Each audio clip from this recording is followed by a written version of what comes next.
Well, I'm late to the party for this one, and as I visited the site of the former bird park, the only thing that I saw in the area that may interest the real enthusiast is the construction site for the upcoming Jurong Hill MRT station.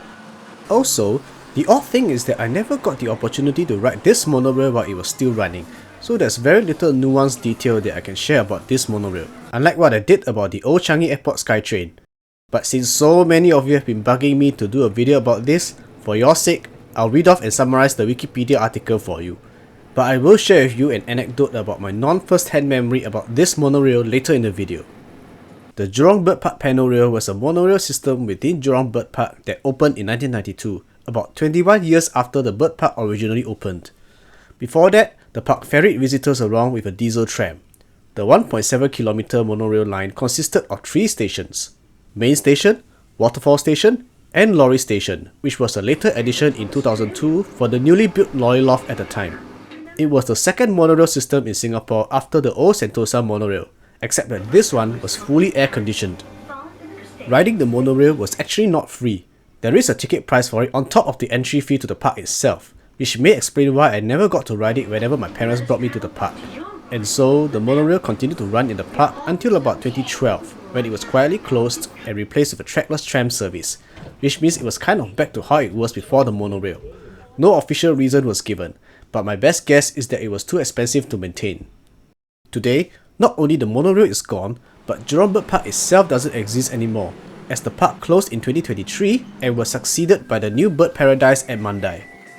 I don't believe I visited Jurong Bird Park very often during my childhood, but why I remember the monorail vividly was because of this children's educational video made in the 90s called At the Bird Park. It was about this alien who hatches from an egg and was discovered by a little professor who deduces that he may be a species of bird, so he and some friends bring him to Jurong Bird Park to find his mother. Yeah, it was weird now that I think about it as an adult.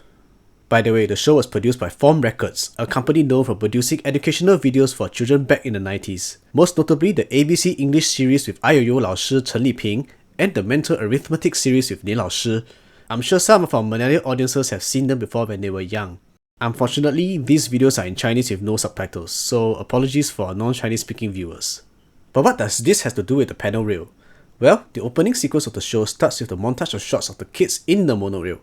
Oddly, for the rest of the show, there was never an extended scene of them doing stuff in the monorail itself, but as a kid watching this, the monorail looked fun. It's possible that I was eagerly anticipating my next trip to the bird park, that I will get to ride the monorail, but as I just explained, because the monorail was not free, maybe my parents didn't think that paying a price more than an MRT ride for such a short monorail was worth it. And so I never rode it, and now I never will. Well, this is all that I can offer about the Jurong Bird Park Panorail, but there are some great articles and videos that you can read up and watch if you want to learn more about it. I'll leave links in the description below. If you have your own experiences with the Panorail, do leave a comment down below.